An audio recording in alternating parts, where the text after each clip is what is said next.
Hello class 11। तो ये units and measurement का चौथा लेक्चर, ठीक है। पीछे के 3 लेक्चर अगर आप नहीं देखे हैं तो आप देख कर आएंगे, ठीक, ताकि आपको अच्छे से ये समझ में आए। उन वीडियोस का जो लिंक है नीचे डिस्क्रिप्शन में दिया हुआ है, ठीक है। देख कर आएंगे तभी समझ में आएगा, ठीक। तो आज का जो हमारा लेक्चर है इसमें हम लोग क्या देखने वाले हैं, तो यूजेज ऑफ डायमेंशनल एनालिसिस, मतलब जो आप डायमेंशन सीखे, डायमेंशन निकालने सीखे, उसका इस्तेमाल आप कहाँ करेंगे, उसका एप्लीकेशन क्या है, ये जानेंगे हम लोग, ठीक है।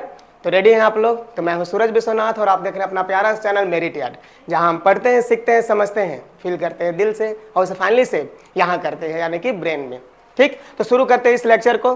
तो जो फर्स्ट यूज है डायमेंशनल एनालिसिस का वो क्या है, checking the correctness of an equation, मतलब अगर कोई इक्वेशन आपके पास है तो वो सही है या नहीं है, इसका चेक आप डायमेंशनल एनालिसिस की मदद से कर सकते हैं, ठीक है ना। जैसे यहाँ देखिए लिखा हुआ क्या चीज, we can check an equation, हम चेक कर सकते हैं किसी इक्वेशन को, that it may be correct और नॉट, कि ये सही है या फिर नहीं है, by using a principle based on dimensions, एक प्रिंसिपल की मदद से जो डायमेंशंस पर क्या है, बेस्ड है, जिसे हम लोग क्या कहते हैं, प्रिंसिपल ऑफ होमोजेनिटी कहते हैं, ठीक है। तो प्रिंसिपल ऑफ होमोजेनिटी एक प्रिंसिपल, उसका सहारा लेकर हम लोग क्या करेंगे, करेक्टनेस चेक करेंगे किसका, तो कोई इक्वेशन सही है या नहीं है। तो उससे पहले हम लोग को क्या जानना होगा, प्रिंसिपल ऑफ होमोजेनिटी। तो चलिए देखिए क्या है प्रिंसिपल ऑफ होमोजेनिटी। नहीं, प्रिंसिपल ऑफ होमोजेनिटी एक सिंपल सा क्या है, प्रिंसिपल है, समझ गए ना, सिंपल है बिल्कुल। जैसे ये क्या बोलता है, देखो इधर, कि अगर कोई आपके पास इक्वेशन है, एक इक्वेशन है आपके पास, जैसे a प्लस बी इक्वल क्या c, इस इक्वेशन में कितना टर्म है, तो 3 टर्म है, 1, 2 और 3। नहीं, अगर ये इक्वेशन सही है तो इसके सारे टर्म्स का डायमेंशन क्या होगा, सेम होगा, मतलब ये तीनों टर्म का डायमेंशन क्या होगा, सेम होगा, मतलब जो a का डायमेंशन होगा वही सेम डायमेंशन b का होगा, एंड सेम किसके लिए, c के लिए होगा। यही प्रिंसिपल है। देखिए क्या, कि अगर कोई इक्वेशन सही है तो उसके सारे टर्म का डायमेंशन क्या होगा, सेम होगा। यही प्रिंसिपल ऑफ होमोजेनिटी बताता है। क्लियर है, कोई दिक्कत इसमें नहीं है। चलो देखो इसका देख लेते हैं। जैसे यहाँ पर अपने पास एक इक्वेशन है क्या, x equal u t plus half at square. यहाँ पर x क्या है, तो x है डिस्टेंस या डिस्प्लेसमेंट जो भी कह लो, स्ट्रेट लाइन के लिए दोनों तो बराबर ही होंगे, डायरेक्शन छोड़ दिया जाए तो डिस्प्लेसमेंट का। चलो देखो इधर u क्या है, इनिशियल स्पीड या वेलोसिटी का मैग्नीट्यूड कह सकते हैं आप, इनिशियल स्पीड, क्लियर। और क्या a क्या है, एक्सेलरेशन, ठीक, एंड t क्या है, टाइम है, क्लियर। पहले ये देखिए, कोई भी इक्वेशन जांचना है आपको तो पहले ये पता करना होगा कि उसके जो सारे टर्म्स हैं वो कौन कौन सा क्वांटिटी है, तभी आप डायमेंशन बैठा पाएंगे, ना तो कहाँ से बैठा पाएंगे। और आपको अच्छे से पता है कि डायमेंशनल फॉर्मूला लिखने के लिए आपको कुछ करना नहीं है, आपको ये पता करना है कि कौन कौन से बेस फिजिकल क्वांटिटी से ये बना हुआ है। जो दिया हुआ क्या है, मतलब फॉर्मूला या चाहे जो कुछ भी है, जो दिया हुआ जो क्वांटिटी है उसका बात कर रहे हैं, ठीक ना। अब देखो यहाँ क्या है, तो यहाँ तो पता चल गया। अब देखो इसको साइड करते हैं। देखो क्या, तो भाई x का डायमेंशन निकालेंगे हम लोग, ut का डायमेंशन। हाँ, यहाँ पर टर्म्स कितने हैं, तो यहाँ टर्म देखो, 1 टर्म, 2 टर्म और ये 3 टर्म। याद रखेंगे a plus b equal c, इसमें 3 टर्म हुआ। लेकिन अगर हम यहाँ लिखते कि a इक्वल देखो b इंटू सी है, तब इस केस में क्या होगा, ये 2 ही टर्म है, एक टर्म यहाँ, एक टर्म यहाँ। याद रखेंगे इस बात को, इक्वेशन के लिए 2 टर्म हुआ। गुना और भाग में जो क्वांटिटीज होंगे वो एक ही टर्म में काउंट होंगे। क्लियर है ना, कोई दिक्कत इसमें नहीं है ना। तो इसका डायमेंशन निकालना, इसका ढूंढना के बराबर तो नहीं आया, वो ऐसा नहीं है। यहाँ एक टर्म हुआ, ये क्या हुआ, दूसरा टर्म हुआ। गुना और भाग में एकदम याद रखना है क्या, कि टर्म क्या होगा, एक ही काउंट किया जाएगा। देखो जैसे ये गुना में है तो ये क्या होंगे, एक टर्म कहलाएंगे, भाग में होता तो एक टर्म कहलाएंगे। क्लियर है। वहीं जोड़ और घटाव में होंगे तो ये अलग टर्म, ये अलग टर्म और ये अलग टर्म। क्लियर। तो यहाँ पर टर्म कितना है, 1, 2 और ये क्या, 3। और आपको अच्छे से पता है क्या कि डायमेंशन निकालते वक्त क्या हम लोग नंबर टर्म को प्राथमिकता नहीं देते हैं, उसको हटाकर चलते हैं। यानी कि अपने पास यहाँ पर क्या है, x equal u T, half को हम लोग नेगलेक्ट करके चलेंगे, और यहाँ क्या है, हाफ एट स्क्वायर है, लेकिन डायमेंशन निकालते वक्त क्या करेंगे, हाफ को हम लोग नेगलेक्ट करके चलेंगे। मतलब अपना टारगेट है x का डायमेंशन निकालना। ये क्या है, डिस्टेंस, और डिस्टेंस एक तरह का क्या होता है, लेंथ होता है। निकाल लिए पहला टर्म का डायमेंशन, कोई दिक्कत। अब दूसरे टर्म की ओर चलते हैं। दूसरा क्या है, अपने पास ut है। अब इसका डायमेंशन निकालते हैं, देखते हैं u क्या है और t क्या है। तो आपको अच्छे से पता है स्पीड है, और स्पीड के लिए क्या लिखाता है, LT इनवर्स 1, और इस टाइम के लिए t लिखाएगा। टाइम का पावर -1 में, यहाँ +1 में खत्म, डायमेंशन क्या आया, एल आया। चलो 2 तक तो सही है, इसका डायमेंशन एल, इसका भी डायमेंशन एक ही आया है, दोनों का सेम आया है। अब देखते हैं कि एटी स्क्वायर का क्या आता है। नहीं तो अगला क्या हो जाएगा, एटी स्क्वायर का निकालते हैं। चलो ठीक, इसको हम लोग बदल देंगे ए के रूप में और क्या चीज, टाइम के रूप में, कोई दिक्कत नहीं। एक्सेलेरेशन का क्या होता है, तो एल टी इनवर्स 2 होता है, और इसका क्या हो जाएगा, टी स्क्वायर हो जाएगा। टाइम है और टाइम का डायमेंशन 2 दिया हुआ है, पावर 2 दिया हुआ है, क्लियर है। अब देखो टाइम का पावर -2 और यहाँ पर +2, दोनों कट जाएंगे, क्या आएगा, एल आएगा। मतलब यहाँ पर dimension of x equal dimension of UT equal dimension of eighty square, यानी कि तीनों टर्म का डायमेंशन क्या आया, सेम आया। इसका मतलब इक्वेशन क्या है, डायमेंशनली करेक्ट है। कोई दिक्कत नहीं ना, कोई दिक्कत नहीं ना। चलो देखो इधर वैसे भी पहले से पढ़ते हैं, यानी कि यहाँ पर लिखेंगे क्योंकि एक्स का डायमेंशन, यूटी का डायमेंशन और क्या एटी स्क्वायर का डायमेंशन क्या है, सेम है, इसलिए इक्वेशन क्या है, करेक्ट है। So given equation is correct, given equation is correct. चलो ठीक है, और भी देख लेते हैं ना। देखिए अगर आपके पास दे दिया जाए कि ऐसे दिया हुआ है कि mgh इक्वल कोई इक्वेशन दिया हुआ है हाफ mv स्क्वायर, और आपको कह रहा है कि ये क्या सही है, आप जांच करके बताइए क्या ये इक्वेशन जो लिखे हैं वो सही है कि नहीं है। तो निकालते हैं ना, यहाँ पर पहले ढूंढते हैं है क्या, यहाँ m क्या है, मास है, g क्या है, एक्सेलरेशन है, ड्यू टू ग्रेविटी है, तो एक्सेलरेशन ही ना, ठीक है। और h क्या चीज, हाइट है, मतलब लेंथ है, क्लियर। यहाँ पर m क्या है, मास है, ठीक। और यहाँ v क्या है, स्पीड या वेलोसिटी जो बोल लो, यहाँ देख लीजिए यही चीज है, आराम से निकालेंगे। यानी कि हम अब सबसे पहले निकालेंगे डायमेंशन ऑफ mgh इधर वाले टर्म का, फिर उधर वाले टर्म का निकालेंगे, एक टर्म, और यहाँ पर क्या है, 2 टर्म। मास के लिए क्या बैठा है, m, एक्सेलरेशन के लिए एल टी इनवर्स 2, ठीक, h के लिए l, क्लियर है ना, एच लेंथ हुआ ना, हाइट कर रहे हैं तो यहाँ क्या हो जाएगा, M L square T inverse 2 हो गया, ठीक। इधर वाले टर्म का डायमेंशन हो गया। अब बारी किसका है, इधर वाले टर्म का, मतलब एम भी स्क्वायर का। हाफ तो लेंगे नहीं, नंबर टर्म को तो दर्जा देते नहीं हम लोग डायमेंशन निकालते वक्त, आपको अच्छे से पता है। तो यहाँ पर मास के लिए क्या लिखेंगे, m लिखेंगे, स्पीड के लिए क्या लिखेंगे, एल टी इनवर्स 1 है, मतलब एल टी इनवर्स रहेगा ऐसे, एल टी -1, लेकिन इसका पावर क्या है, ऐसे है, तो इसको क्या करेंगे, M L square T inverse 2।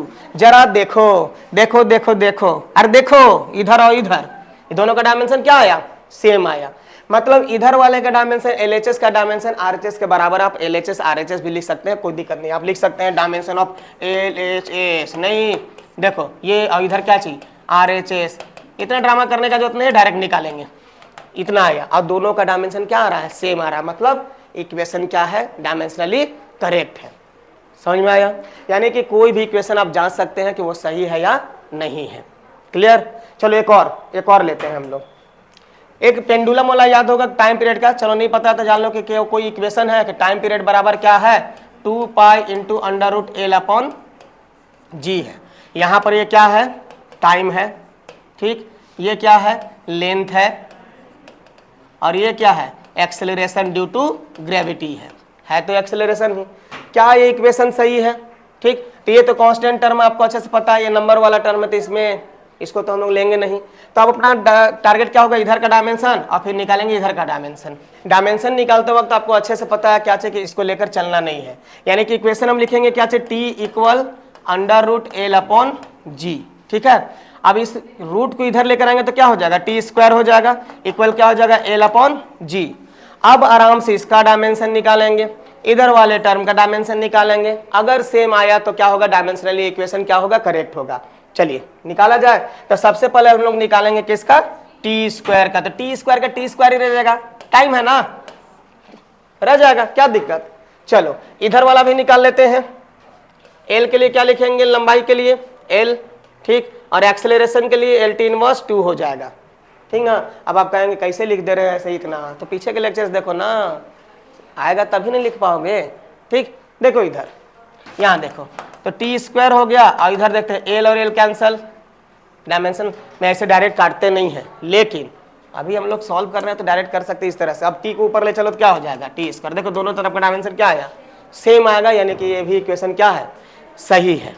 अब लगता है कि आप जांच सकते हैं कि कोई इक्वेशन सही है या नहीं है, ठीक ना। तो अब बढ़ते हम लोग आगे, ठीक। अगला जो एप्लीकेशन है वो क्या है कि to derive the relation among physical quantities, मतलब फॉर्मूला डेराइव करना। फॉर्मूला क्या होता है, अलग अलग क्वांटिटीज के बीच का रिलेशन, यही ना। चलो देखो यहाँ पर क्या, फिजिकल क्वांटिटीज का जो रिलेशन है उसको हम लोग क्या करेंगे, डेराइव करने का कोशिश करेंगे, स्थापित करने का कोशिश करेंगे। चलो देखो इधर क्या लिख रहा है, principle of homogeneity is the powerful tool, principle of homogeneity is the powerful tool to establish the relation among various physical quantities. अलग अलग क्वांटिटीज के बीच में अगर आपको क्या करना है, रिलेशन स्थापित करना है, तो उसके लिए मेन टूल कौन होगा, तो प्रिंसिपल ऑफ होमोजेनिटी, जो आप पहले देखे। मतलब क्या कि अगर कोई करेक्ट इक्वेशन है तो उसके सारे टर्म का डायमेंशन क्या होगा, सेम होगा। क्लियर।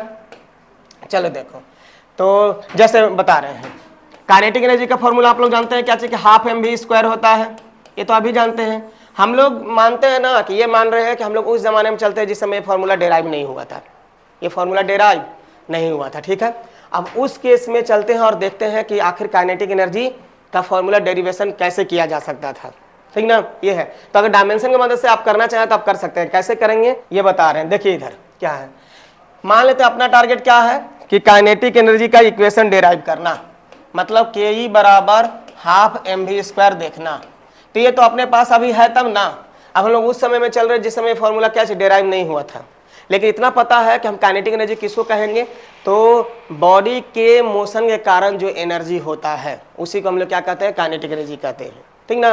अब काइनेटिक एनर्जी का तो असर होता है किसी चीज पर, ठीक। तो कितना असर हो रहा है, उस असर को देखते हुए हम लोग क्या, उस इफेक्ट को देखते हुए हम लोग क्या देखेंगे कि पहले ये पता करेंगे कि काइनेटिक एनर्जी किस किस फैक्टर पर डिपेंड कर रहा है, ठीक।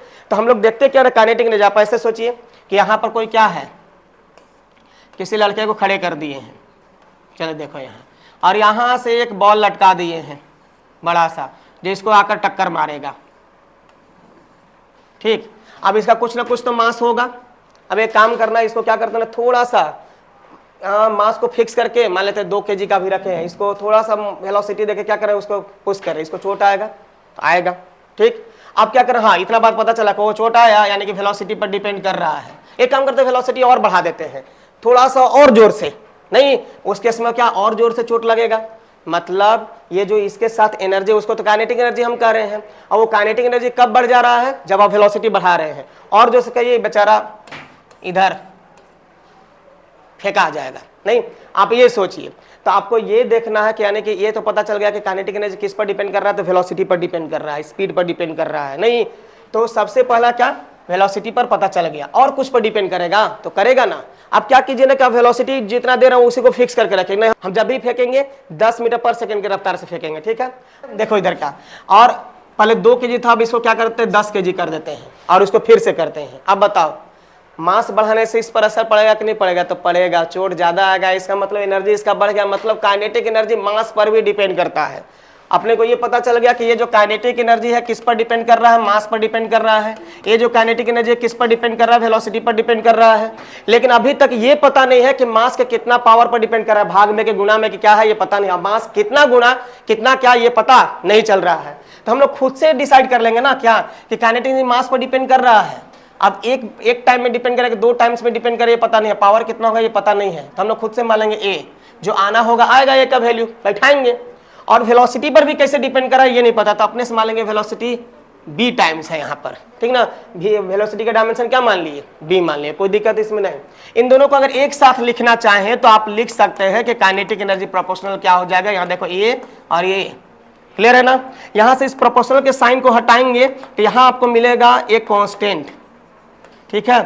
यहां तक ध्यान दे लो, एकदम याद रख लो कैसे लिखना है। ये क्या है, डायमेंशन लेस कांस्टेंट है, डायमेंशन लेस कांस्टेंट है, इसका कोई डायमेंशन नहीं होगा 1 2 3 4 5। हाँ कुछ फॉर्मूले में कुछ कांस्टेंट ऐसे आते हैं जिनका वैल्यू होता है अपना डायमेंशन होता है, ठीक है। तो उनको अभी नेग्लेक्ट करके चल रहे हैं हम लोग, यहाँ देख रहे हैं, ठीक ना। है आगे एग्जांपल आएगा, ठीक ना।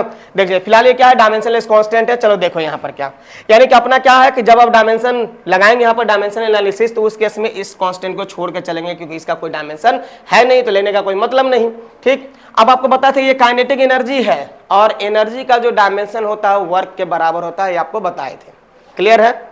चलो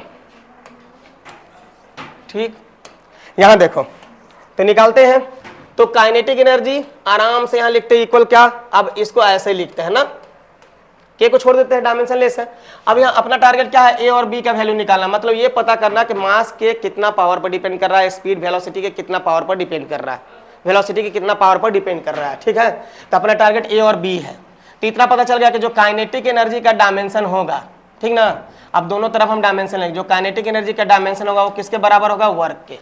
ठीक, आराम से अब ऐसे लिख सकते हैं, ऐसे अलग अलग ही लिख देते हैं, कोई दिक्कत नहीं होना चाहिए। चलो आगे, ये किसके बराबर होगा डायमेंशन, तो ये बराबर होगा किसके, वर्क के। कोई भी kinetic energy, potential energy, energy है तो उसका जो डायमेंशन होगा वर्क के बराबर होगा, ये याद रखना है। क्लियर है। अब देखो मास के लिए क्या बैठाएंगे, पर बताओ, एम ए। चलो यहाँ स्पीड के लिए क्या बैठाएंगे, LT-1 वेलोसिटी है, चलो दी, पावर बी है, चलो ऊपर ही रखते हैं फिलहाल। वर्क के लिए क्या होता है, ml² T इनवर्स 2 होता है। कैसे होता है, पहले का लेक्चर्स देखें। चलो देखो इधर, ये क्या हो जाएगा, एम ए और क्या हो जाएगा, एल का पावर बी और टी का पावर क्या हो जाएगा, -b। इतना तो मैथमेटिक्स पढ़े होंगे आप लोग। क्लियर है ना। अब बताओ, इधर और इधर वालों को बराबर कह रहे हैं हम, तो निश्चित तौर पर क्या होगा, ये बराबर कब होगा, देखो एम यहाँ भी है, यहाँ भी है, एल यहाँ भी है, यहाँ भी है, टी यहाँ भी है, यहाँ भी है, लेकिन फर्क क्या है, यहाँ मास का पावर 1 है, यहाँ 2 है, यहाँ -2 है, यहाँ ए बी और -b है। तो निकालते ना, अब इक्वेट करेंगे, कंपेयर करेंगे, ऑन कंपेयर। जब ये बराबर है तो इसका मतलब a बराबर क्या है, 1 है। इधर मास का डायमेंशन a है तो इधर मास का डायमेंशन क्या चाहिए, 1 है, इसका मतलब a बराबर क्या है, 1 है। वहीं क्या करते हैं, b बराबर क्या हो जाएगा, 2 हो जाएगा। यकीन ना हो तो यहाँ से भी चेक कर सकते हैं कि -b बराबर क्या है, -2। टाइम का डायमेंशन यहाँ -b है, यहाँ टाइम का डायमेंशन क्या है, -2 है। तो ये क्या कट कर क्या हो जाएगा, b बराबर 2। बात तो वही हुआ। अब a और b का क्या निकल गया वैल्यू, अब क्या करेंगे, उसको आकर यहाँ लगाएंगे, पुट करेंगे किसमें, इसमें। ठीक, तो यहीं पे लिख देते हैं, ठीक ना। क्या, तो अगर इसका वैल्यू हम यहाँ पुट करें, इसका वैल्यू यहाँ पुट करें तो क्या आ जाएगा, काइनेटिक एनर्जी बराबर एक के रहेगा, मास का पावर 1 तो लिखेंगे नहीं, और भी का पावर क्या हो जाएगा, 2 हो गया। यहाँ डायमेंशन का काम क्या हो गया, खत्म हो गया। मतलब काइनेटिक एनर्जी का इक्वेशन अब डिराइव कर लिया कि के इक्वल क्या होता है, km² होता है। के क्या है, डायमेंशनलेस कांस्टेंट है, जिसका जो वैल्यू है एक्सपेरिमेंट कर करके रीडिंग ले लेकर निकालते हैं, और जब ऐसा निकालते हैं एक्सपेरिमेंटली तो के का वैल्यू क्या आता है, हाफ के बराबर आता है। तो फाइनल रिजल्ट जो अपने पास आता है, रिजल्ट जो आता है वो क्या आता है, तो काइनेटिक एनर्जी बराबर हाफ mv²। क्लियर, इसमें कोई दिक्कत है ना।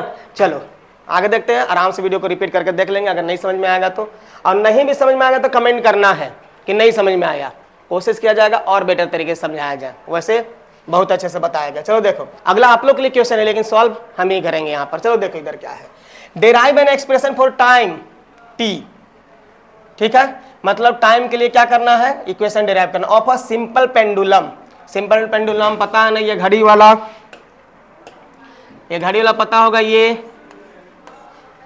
टन टन टन नहीं, ये वाला, इसका, तो इसका जो टाइम पीरियड है वो टी के रूप में दिया हुआ है, स्मॉल टी के रूप में, ऑफ अ सिंपल पेंडुलम। ठीक है, विच मे डिपेंड अपॉन मास, जो किस पर डिपेंड करता है, मास ऑफ द बॉब। देखो इसको बॉब कहते हैं, आइए पूरे सेटअप को पेंडुलम कहते हैं। ठीक है, अब देखो क्या है, length of the pendulum. Length of the pendulum करने का मतलब ये वाला लेंथ। चलो अच्छी बात है। और क्या, and acceleration due to gravity, और जो ग्रेविटी लगेगा नीचे की ओर उस पर डिपेंड करता है। मतलब सब कुछ तो दे दिया कि ये जो टाइम स्मॉल टी लिखे हैं तो हम लोग स्मॉल टी ही लिखेंगे। ठीक, कि ये जो टाइम पीरियड टी है वो किस पर डिपेंड कर रहा है, तो वो डिपेंड कर रहा है बॉब के मास पर। कितना पर नहीं मालूम तो अपने से बैठाएंगे ए। ये जो टाइम डिपेंड कर रहा है वो किस पर कर रहा है, बताना जरा। तो ये डिपेंड कर रहा है किस पर, तो ये डिपेंड कर रहा है पेंडुलम के लंबाई पर। चलो कोई बात नहीं, अपने से बैठा दिए क्या चीज कि पावर बी पर डिपेंड कर रहा है, और कुछ है तो है ना, एक्सेलरेशन ड्यू टू ग्रेविटी पर। यही टाइम डिपेंड कर रहा है, एक्सेलरेशन ड्यू टू ग्रेविटी नहीं पता, इसलिए क्या बैठा देंगे सी। यहाँ तक कोई दिक्कत नहीं है ना, आराम से देख लो। जो यहाँ दिया हुआ है लैंग्वेज के फॉर्म में वही चीज यहाँ पर हम लोग लिखे हैं। ठीक है, अब देखो क्या है, इसको एक साथ लिखना चाह रहे हैं हम लोग, एक साथ, तो आप लिख सकते हैं ऐसे, कैसे, ऐसे, और जी क्या हो जाएगा, ऐसे। मास का डायमेंशन ए, एल का डायमेंशन बी और जी का डायमेंशन सी, ये हो गया। ठीक ना, इसको हम लोग इक्वेशन के फॉर्म में लिखेंगे तो क्या हो जाएगा, ये प्रोपोर्शनल हटेगा, ये क्या आएगा, कांस्टेंट आएगा। मास का डायमेंशन ए, एल का डायमेंशन बी और जी का डायमेंशन सी। क्लियर है। यहां पर जो k है वो क्या है, डायमेंशनलेस कांस्टेंट है, डायमेंशनलेस कांस्टेंट है। ठीक है, मतलब जब आप डायमेंशन लेंगे उस समय इसको नेगलेक्ट करके चलेंगे। आपको फिर से बता रहे हैं क्या कि आपको मेन समझने पर ध्यान देना। आप क्लास 11 में अभी आए हैं, ज्यादा फोकस किस बात पर करना है, समझने पर। लैंग्वेज कहाँ क्या लिखाएगा ना उस पर अभी फोकस मत डालिए, वो तो लिखा जाएगा, पहले समझना जरूरी है। ठीक, तो समझने पर फोकस डालेंगे। चलो देखो इधर क्या है। और वैसे भी आपको पता है कि अब जो पढ़ाई शुरू हुआ ना, अब इसमें बहुत कुछ आएगा। आप लोग के लिए क्विज आएगा, आप लोग के लिए क्या है, मतलब टोटल नोट्स रेडी है, आप लोग के लिए क्वेश्चन बैंक रेडी है, प्रिपरेशन के लिए बहुत सारा क्वेश्चन है, सेल्फ टेस्ट के लिए क्वेश्चन है, बहुत कुछ है। धीमे धीमे सब पता चलेगा, टेंशन नहीं लेना। चलो देखो इधर क्या है, तो ये क्या है, डायमेंशनलेस कांस्टेंट है, कोई दिक्कत इसमें। चलो ये इक्वेशन आपको याद रखना, मान लीजिए कि इक्वेशन क्या है, फर्स्ट है। हाँ, याद रखना कि ये इक्वेशन क्या है। ठीक है, चलो आगे बढ़ते हैं। तो अपना इक्वेशन क्या था, तो T इक्वल के मास का डायमेंशन A, L का डायमेंशन B और G का डायमेंशन C, और इसी को हम लोग मानकर बैठे थे क्या, इक्वेशन फर्स्ट। ठीक, अब अपना टारगेट क्या है कि इन सब का डायमेंशन निकालेंगे, दोनों तरफ डायमेंशन निकालेंगे, जैसा अभी पहले के इक्वेशन डेरिवेशन में किए थे। तो क्या करेंगे, लिखेंगे यहाँ का on taking the dimensions, on taking the dimensions of both sides, both sides. चलिए, तो ये टाइम का डायमेंशन इक्वल के का तो छोड़ देंगे इसको। चलो मास के लिए क्या हो गया, ए है, एल के लिए बी है और जी के लिए क्या है, सी है। ठीक, अब आराम से बैठाएं। तो ये टाइम के लिए क्या बैठेगा, टी।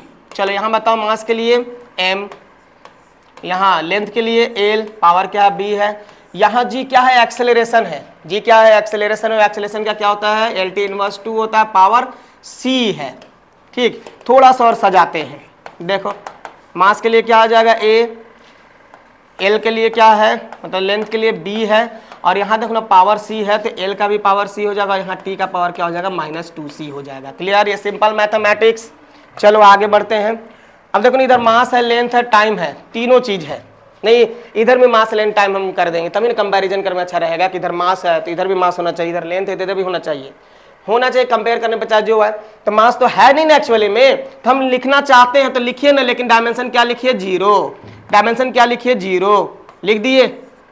कोई दिक्कत इसमें नहीं है, क्या दिक्कत है, तो केवल टी ही देख लो बस। मास और लेंथ का क्या चाहिए, एग्जिस्टेंस हम लोग दिखा रहे हैं कि देखो यहाँ पर क्या। अब इधर आप मास का डायमेंशन ए, एल का डायमेंशन बी और एल का डायमेंशन सी, लेंथ लेंथ बेस सेम, तो पावर क्या हो जाएगा, जुड़ जाएगा। तो एल का पावर क्या लिखे, बी प्लस सी, और टी क्या हो जाएगा, -2c। क्लियर, चलो अब कंपेयर कर सकते हैं, अब कंपेयर कर सकते हैं। मास का डायमेंशन ए है और इधर मास है ये नहीं था, तो हम लोग 0 लिखे, यानी कि डायमेंशन क्या आया, कंपेयर करेंगे। ऑन कंपेयरिंग, तो बताना जरा क्या आएगा, ए बराबर 0, बी प्लस सी बराबर 0। लेकिन उससे पहले देखो ना, इससे आसान होगा निकालना क्या, यहाँ -2c बराबर क्या दिया हुआ है, 1। टाइम का डायमेंशन -2c और इधर क्या है, 1 है, यानी कि -2c बराबर क्या है, 1 है ना। तो यहां से c बराबर क्या आया, -1/2 आ गया। चलो ठीक है, अब बताना क्या, देखो अब एक और ना कंपैरिजन कि b प्लस सी बराबर क्या आएगा, 0। b प्लस सी बराबर 0, आप निकाल चुके c का वैल्यू, तो निकाल लिख दीजिए आराम से, माइनस आप इक्वल 0। तो b का वैल्यू क्या आ गया, 1/2, इधर माइनस में था उधर जाएगा तो क्या हो जाएगा, प्लस में हो जाएगा। क्लियर, यानी कि a का वैल्यू 0 आया, c का क्या है, -½ है, और b का क्या है, ½ है। बैठा वैल्यू, तो चलो बैठाते हैं, वही लिखेंगे। Now on putting the value, now on putting this values in equation first. चलिए पुट करते हैं इक्वेशन फर्स्ट में, तो ये आ जाएगा T इक्वल मास, उससे पहले K है, मास का डायमेंशन A, और एक जगह पर क्या लिखेंगे, 0। लेंथ का डायमेंशन क्या, B, और B का वैल्यू क्या आया है, ½ तो लिखेंगे ½ और G का वैल्यू क्या है, -½ क्या, G का पावर C है और C का वैल्यू क्या चाहिए, -½ आया है। कोई तकलीफ। अब मास का पावर 0 है, इसका वैल्यू क्या होगा, 1 होगा। क्या होगा, 1। ये तो पता ही है मैथमेटिक्स में, हम लोग जानते हैं, यानी कि इसका बाजार साफ हो गया, यानी कि ये जो टाइम पीरियड है उस बॉब के मास पर डिपेंड नहीं करता है, समझ गया ना, डिपेंड नहीं करता। अब देखो यहाँ पर क्या चीज, यानी के और इसके बदले में क्या लिखेंगे, 1 लिखेंगे। और यहाँ देखो एल का पावर 1/2 और जी का पावर माइनस में हाफ है, प्लस करना चाहेंगे तो नीचे ले जाना होगा। हो गया, चलो देखो देखो देखो यहाँ दिख रहा है, हाँ दिख रहा है। अब इसको यहाँ देखना बराबर में ना कि टी बराबर क्या आ जा रहा है, तो देखो ना यहाँ भी हाफ यहाँ भी हाफ, तो हम लोग क्या ऐसा कर सकते हैं, एल अपॉन जी कैसे कर सकते हैं, क्योंकि एल अपॉन जी का पावर होल पावर हाफ लिख सकता है। हाफ का मतलब क्या होता है, अगर हम लिखते हैं x का पावर हाफ है, इसका मतलब ये क्या है, √x है, ठीक है। तो वैसे ही लिख सकते हैं यहाँ पर। और एक्सपेरिमेंटली k का वैल्यू क्या होता है, तो 2 पाई के बराबर, तो 2 पाई क्या हो जाएगा, √L/g। ये आपका इक्वेशन आ गया, ठीक है। डेराइव कर लिए, आराम से इसको रिपीट करके। मेन देखो क्या है, कंपैरिजन करना, डायमेंशन निकाल के, ABC का वैल्यू निकाल लिया, पुट करो, आराम से इक्वेशन आ गया। यहाँ तक k के फॉर्मेट में जो आएगा ये क्या होगा, यही रिलेशन है जो डायमेंशन दिया। अब ये तो एक्सपेरिमेंटली k का वैल्यू निकाला जाता है जो किसके बराबर होता है, 2 पाई के बराबर। क्लियर, अब समझते हैं कि आपको ये समझ में आ गया होगा, ठीक ना। चलो आगे देखते हैं। तो अगला एप्लीकेशन क्या है, to convert the unit of a physical quantity from one system of unit into another. मतलब एक सिस्टम ऑफ यूनिट को दूसरे में बदलना, मतलब ये जो है यूनिट कन्वर्सन। हम लोग को सीखना क्या है, यूनिट कन्वर्सन। अब ये है क्या, तो बता रहे हैं। देखो जैसे आप लिखते हैं क्या चाहिए कि 100 सेंटीमीटर, ये क्या है, सीजीएस सिस्टम में मापा गया है। ये सेंटीमीटर सीजीएस यूनिट है लेंथ का, तो लेंथ को हम लोग सीजीएस सिस्टम में मापे हैं, यानी कि ये पहला सिस्टम मान लेते हैं। और क्या, जो सीजीएस सिस्टम है इसको हम लोग क्या करते हैं ना, दूसरे सिस्टम में बदलना चाहते हैं, सेकेंड सिस्टम में, ठीक है। अब सेकेंड सिस्टम में हम बदल रहे हैं, इसको मीटर में एसआई में बदल रहे हैं, तो क्या लिखते हैं हम लोग, 1 मीटर। तो ये हम लोग को पता है ना कि 1 मीटर होता है, इसलिए हम लोग लिख दिए। बहुत में पता नहीं होगा, जैसे ऐसे देखो, ये पहला सिस्टम होगा, दूसरा सिस्टम, पहले यहाँ समझ लो। यहाँ पर पहला सिस्टम में मैग्नीट्यूड क्या है, 100 है, इसको हम लोग पहला सिस्टम इसलिए 1 दिखा रहे, N1। ये किसको रिप्रेजेंट कर रहा है, मैग्नीट्यूड, क्या, मैग्नीट्यूड इन फर्स्ट सिस्टम। ये क्या है, यूनिट है, पहला सिस्टम यूनिट है, इसलिए क्या लिखेंगे, U1। यहाँ पर क्या है, ये मैग्नीट्यूड, दूसरा सिस्टम इसलिए N2, यूनिट दूसरा सिस्टम इसलिए क्या चाहिए, U2। मतलब यहाँ आप लिख सकते हैं 100 सेंटीमीटर बराबर क्या चाहिए, 1 मीटर है। अब यहाँ देखो ये क्या है, N1 है, ये क्या है, U1 है, यहाँ क्या है, ये N2 है, यहाँ क्या है, ये U2 है। मतलब आप लिख सकते हैं N1 U1 बराबर N2 U2, ये याद रखना है, ठीक ना, बस ये याद रखना है। भाई यूनिट बदल जाए लेकिन वैल्यू थोड़ा बदल जाएगा। अब लिखेंगे हम यहाँ पर 1000 ग्राम, 1000 ग्राम के बराबर क्या हो जाएगा, 1 kg। तो ये तो बराबर ही ना है। अलग बात है कि यहाँ क्या है, मैग्नीट्यूड अलग है ना, इतना है, 1000 है। यहाँ क्या है, U1 यूनिट अलग है, यहाँ पर क्या है, मैग्नीट्यूड अलग है, और क्या है, यूनिट अलग है, लेकिन ये तो होंगे बराबर ही, N1 U1 equal N2 U2, ये याद रखेंगे, ठीक है। आगे देखते हैं। मतलब आपको पता चल गया कि क्या, कि आपको लिखना क्या है कि पहला सिस्टम में मैग्नीट्यूड, पहला सिस्टम में यूनिट, ये बराबर होगा दूसरा सिस्टम में मैग्नीट्यूड, दूसरा सिस्टम में यूनिट। लेकिन सवाल है कि जब आप यूनिट लिखते हैं ना, तो एक मास, लेंथ, टाइम के रूप में आ सकता है, ठीक। तो अब देखो इसको जनरल करके हम लोग पढ़ते हैं। आप मान के चलते हैं कि एक ही चीज़ को हम 2 बार मेजर कर रहे हैं, 2 सिस्टम में। ये पहला सिस्टम हो गया और ये क्या हो गया, दूसरा सिस्टम हो गया, सेकेंड सिस्टम। क्लियर। पहला सिस्टम में मान लेते हैं इस तरह से, आप लोग मान लीजिए कि है 1 kg मीटर पर सेकेंड स्क्वायर। ये दूसरा सिस्टम है, ये सीजीएस सिस्टम, इसको सीजीएस में कन्वर्ट कर देना है, लेकिन कितना होगा हम लोग को ये पता नहीं है। ये जो तीसरा एप्लीकेशन है यही पता करने के लिए है, ठीक ना। देखो इधर क्या कितना है पता नहीं, अब लेकिन ये पता है कि इसको हम कन्वर्ट करेंगे तो ये ग्राम में हो जाएगा, सीजीएस में कन्वर्ट करेंगे केजी क्या में हो जाएगा, ग्राम में, मीटर क्या हो जाएगा, सेंटीमीटर में, और सेकेंड क्या में रह जाएगा, सेकेंड में ही रह जाएगा। क्लियर। अब यहाँ देख रहे हैं कि ये क्या है, पहला सिस्टम में मैग्नीट्यूड क्या है, N1 है। ये क्या है, magnitude in first system, magnitude in first system. Clear. यहां देखो यूनिट क्या है, इधर यूनिट U1 बराबर दिया हुआ क्या, kg मीटर पर सेकेंड स्क्वायर, ठीक ना। इधर आ जाओ, N2 पता नहीं।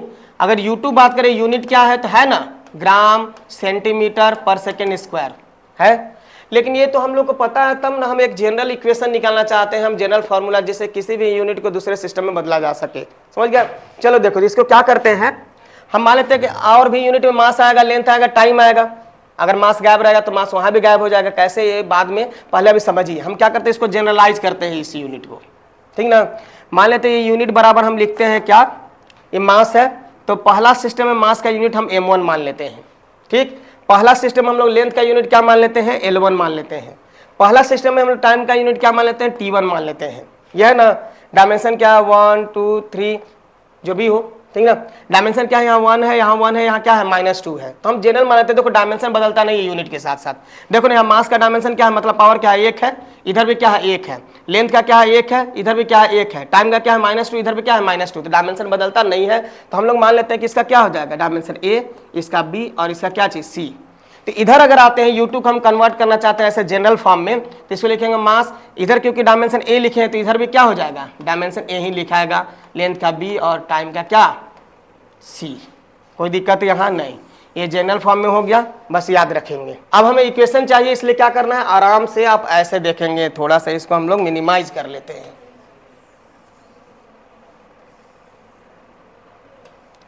ठीक ना। देखो अब हम लोग को पता चल गया कि भाई N1 U1 बराबर लिख सकते हैं N2 U2। कोई दिक्कत नहीं है, ये पहला सिस्टम है, दूसरा सिस्टम है, कोई दिक्कत नहीं। अब बताना, आप ही लोग बताओ, क्या ये क्या फर्स्ट सिस्टम और ये क्या हो गया, सेकेंड सिस्टम। पहला सिस्टम में हम लोग लिख सकते हैं N1 के यहाँ पे N1 रहने देते हैं, U1 को क्या लिख सकते हैं, M1 L1 T1। Dimension A B C, clear. Equal N2 रहने देते हैं, U2 की जगह पर क्या लिख सकते हैं, M2 का डायमेंशन A, L2 B और T2 क्या हो जाएगा, C। कोई दिक्कत नहीं है यहाँ पर।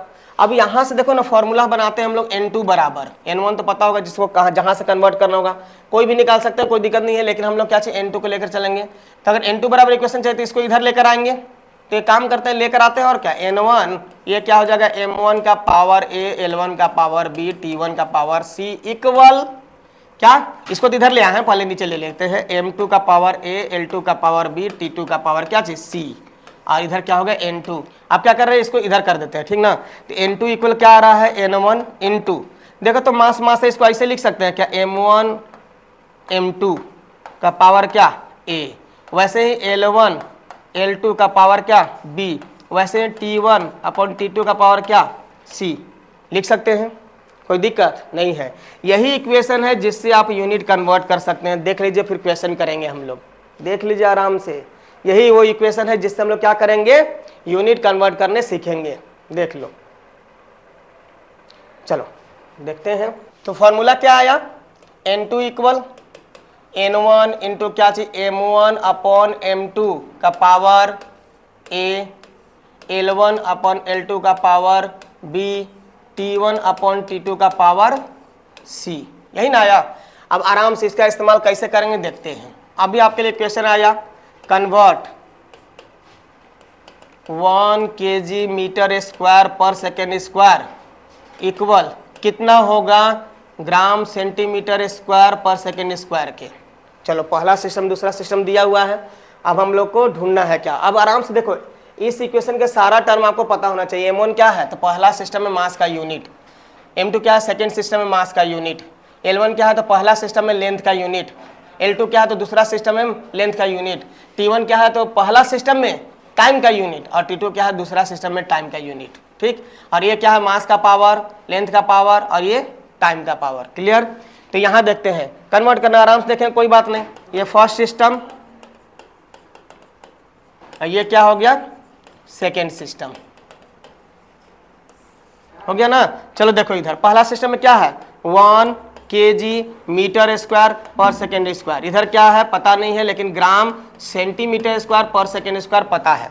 कन्वर्ट करते हैं ना। यहाँ N1 क्या है, पहला सिस्टम में मैग्नीट्यूड कितना है, तो 1 है, लिख दीजिए। M1 क्या है, मतलब मास का यूनिट क्या है पहला सिस्टम में, तो kg है, लिख दिए। पहला सिस्टम में लेंथ का यूनिट क्या है, मीटर है, लिख दिए। मीटर स्क्वायर नहीं लिखेंगे, लेंथ का यूनिट क्या है प्योर, वो लिखेंगे क्या, मीटर। पहला सिस्टम में टाइम का यूनिट क्या है, सेकेंड है, क्या तकलीफ। आगे देखो, दूसरा सिस्टम में मैग्नीट्यूड कितना है नहीं मालूम, वही निकालना है। मास का यूनिट क्या है, मतलब M2 क्या है, तो ग्राम है। लेंथ का यूनिट क्या है, मतलब L2 क्या है, तो सेंटीमीटर है। T2 क्या है, तो सेकेंड है। ठीक, यहाँ एक और चीज पता कर लेंगे, मास का पावर जो कि क्या के रूप में, ए के रूप में, तो मास का पावर यहाँ क्या है, देखो तो मास का पावर क्या है, 1 है, इधर भी 1 ही होगा, दोनों तरफ सेम ही होता है, डायमेंशन बदलता नहीं है यूनिट के साथ, ठीक। तो यहाँ पर अपने को ये भी पता है कि ए बराबर क्या है 1, बी बता दो लेंथ का पावर क्या है 2, और बता दो टी का पावर क्या है, मतलब तो टी का पावर सी के रूप में क्या -2, कोई दिक्कत नहीं है। कन्वर्ट किया जाए तो चूंकि अपने पास फॉर्मूला है, क्या फॉर्मूला है, आपको N2 चाहिए ना, तो N2 बराबर होता है N1 गुने क्या M1 बटा M2 का power A, L1 upon L2 का power B and T1 upon T2 का पावर C।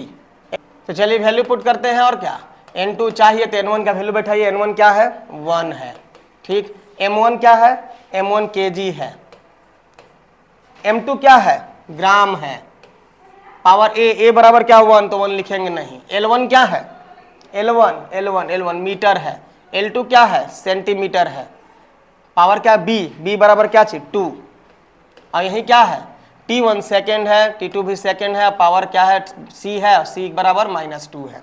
क्लियर। यहाँ से N2 निकालेंगे तो आएगा केजी को ग्राम में बदल दीजिए, तो क्या लिखेंगे 1000, प्रीफिक्स पढ़े थे ना, के बदले में 1000 बैठाएंगे, ग्राम बट्टा क्या ग्राम, चलो मीटर क्या बदल देंगे सेंटीमीटर में, तो क्या हो जाएगा 100 सेंटीमीटर बराबर 1 मीटर होता है, तो आराम से नीचे सेंटीमीटर लिखिए, और ये क्या हो गया 2। अब देखो ना सेकंड कट गया, एक का कितना भी पावर रहेगा क्या होगा 1 होगा, खत्म। N2 बराबर क्या आ रहा है, देखो ग्राम खत्म, सेंटीमीटर खत्म, यहाँ 1000 है, 1000 को हम लोग 10 का पावर 3 लिख सकते हैं गुने, यहाँ देखो तो ये 10 का पावर 2 और उसका पावर क्या है 2 है। चलो निकालते हैं, N2 क्या आया 10 का पावर 3 और गुना क्या चाहिए 10 का पावर 4, यानी 10 का पावर 7 आया ना। और हम लोग को पता है क्या कि हम लिख सकते हैं N1 U1 बराबर N2 U2। चलिए N1 क्या है तो 1 है, U1 क्या था तो kg, U1 क्या था यही ना था, पूरा U1 का बात करें तो क्या था kg मीटर स्क्वायर पर सेकेंड स्क्वायर, और ये क्या है U2 है क्या ग्राम सेंटीमीटर स्क्वायर पर सेकेंड स्क्वायर। तो बताओ ना 1 kg मीटर स्क्वायर पर सेकेंड स्क्वायर बराबर N2 बराबर क्या आया 10 का पावर 7 क्या ग्राम सेंटीमीटर स्क्वायर पर सेकेंड स्क्वायर। इसको हम लोग जूल कहते हैं, तो 1 जूल बराबर क्या आया, इसको हम लोग क्या कहते हैं अर्ग कहते हैं, बराबर 10 का पावर 7 अर्ग हो गया। याद रखेंगे, मतलब क्या मिला है, तो मिला है कि 1 जूल बराबर क्या होता है 10 का पावर 7 अर्ग। क्लियर, देख लो अर्ग अर्ग जो बोलना है आप बोलिए, ठीक ना। चलो पता चला, और भी यूनिट कन्वर्ट करना है तो करेंगे ना, अभी एक और करेंगे। देखो एक और क्वेश्चन दिया ना कि आप बदलें फोर्स के एसआई यूनिट को सीजीएस यूनिट में, आप बदलें क्या कि 1 kg मीटर पर सेकेंड स्क्वायर बराबर कितना ग्राम सेंटीमीटर पर सेकेंड स्क्वायर होगा, ठीक ना।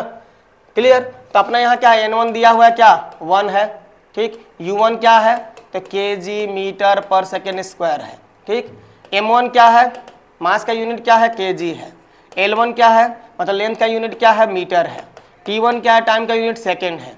यही बात करेंगे तो यहाँ N2 क्या है पता नहीं है, लेकिन U2 हम लोग को पता है क्या है ग्राम सेंटीमीटर पर सेकेंड स्क्वायर। आपको बता दें कि इसी को हम लोग क्या बोलते हैं न्यूटन बोलते हैं, और इसी को हम लोग बोलते हैं क्या चीज डाइन। क्लियर है। अब देखिए क्या है, यहाँ पर मास का यूनिट क्या है ग्राम है, लेंथ का यूनिट क्या है सेंटीमीटर है, और टाइम का यूनिट क्या है सेकेंड है। अब देखो ABC का बारी, A मतलब मास का पावर क्या है मास का पावर 1, B क्या लेंथ का पावर क्या है 1, देख लो ना यहाँ 1 है, एंड T का पावर जिसको 6 दिखा तो वो क्या है -2 है। अब ये N2 का वैल्यू निकालना तो अपना फॉर्मूला लगाएंगे, चूंकि पता है कि N2 इक्वल क्या होता है N1 गुने क्या हो जाएगा M1 बट्टा M2 का पावर A, L1 बट्टा L2 का पावर B एंड T1 बट्टा T2 का पावर C। मतलब N2 रहने दीजिए, N1 का वैल्यू बैठाइए जो कि क्या है 1 है, और M1 क्या है kg है, M2 क्या है ग्राम है, पावर A है, A का वैल्यू क्या है 1 है जो कि लिखेंगे नहीं, लेंथ उधर क्या है L1 क्या है मीटर और इधर क्या है सेंटीमीटर है, और पावर क्या B है, B बराबर 1 लिखेंगे नहीं, T क्या है ऊपर सेकेंड नीचे सेकेंड पावर है -2। क्लियर, चलो N2 बराबर निकालने चले हैं, केजी को ग्राम में बदलेंगे तो यहाँ 1000 ग्राम लिखेंगे और नीचे भी ग्राम लिखेंगे, नहीं यहाँ ऊपर क्या हो जाएगा 100 सेंटीमीटर लिखेंगे जैसा कि पहले लिखे, है कि नहीं। यहाँ क्या होगा सेकेंड सेकेंड कट जाएगा और 1 हो जाएगा, 1 का पावर -2, जो वैल्यू आएगा वो क्या हो जाएगा 1 ही हो जाएगा, ठीक ना। चलो आगे देखो N2 बराबर क्या आ गया, यहाँ ग्राम ग्राम खत्म, सेंटीमीटर सेंटीमीटर खत्म, यहाँ देखो 1000 है, यहाँ 100, यहाँ देखो 10 का पावर 3 और यहाँ 10 का पावर क्या लिख सकते हैं, इसको 2 लिख सकते हैं। मतलब यहाँ N2 का जो वैल्यू आया 10 का पावर क्या आया 5 आया। मतलब अब क्या लिख सकते हैं हम लोग N1 U1 बराबर N2 U2, मतलब N1 1, ये क्या चीज U1 क्या है केजी मीटर पर सेकेंड स्क्वायर, ये बराबर कितना हो जाएगा N2 का वैल्यू हम लोग फाइंड कर चुके 10 का पावर 5 क्या ग्राम सेंटीमीटर पर सेकेंड स्क्वायर, इसको हम लोग न्यूटन बोलते हैं, यानी कि 1 न्यूटन बराबर आ रहा है कितना 10 का पावर 5 और इसको बोलते हैं डाइन। नहीं देखो फोर्स का एसआई यूनिट क्या न्यूटन और सीजीएस यूनिट क्या होगा डाइन होगा, ये गलत बात है, इधर डाइन है तो इधर क्या होना चाहिए था ओझा, नहीं न्यूटन की जगह पर, लेकिन नहीं ना है और हम लोग तो यूनिट दिए नहीं है, तो जो है उसको याद रखो क्या कि न्यूटन और इधर क्या डाइन। क्लियर है। चलो ये यूनिट कन्वर्ट करने आ गया, बहुत अच्छे बहुत अच्छे, तो ये आपको समझ में आ गया होगा। तो यही है एप्लीकेशन किसका डायमेंशनल एनालिसिस का, बहुत इंपॉर्टेंट है, इसको रिपीट कर करके देखना, इसको समझ लेना, खासकर ये यूनिट कन्वर्सन बहुत इंपॉर्टेंट है, ठीक ना। रटना नहीं पड़ेगा कि इस सिस्टम को दूसरा सिस्टम में बदलना है तो हमको कितना पावर होगा, ये सब वैल्यू रटना नहीं होगा, समझ गया। चलिए तो ये तीनों एप्लीकेशन है और आराम से, ऐसा नहीं है कि केवल एप्लीकेशन है, डायमेंशनल एनालिसिस का अपना क्या है लिमिटेशंस भी है, जो कि आने वाले समय में पढ़ेंगे, अगले लेक्चर में देखेंगे, ठीक है। तो आप लोग क्या करेंगे ये सब कंप्लीट कर लेंगे, सब कंप्लीट कर लेंगे, कंप्लीट करते चलेंगे, ठीक। तो अंत में वही बात कि आप सभी स्टूडेंट्स हैं और आपका काम क्या है पढ़ाई करना, पढ़ाई करते रहें। All the best.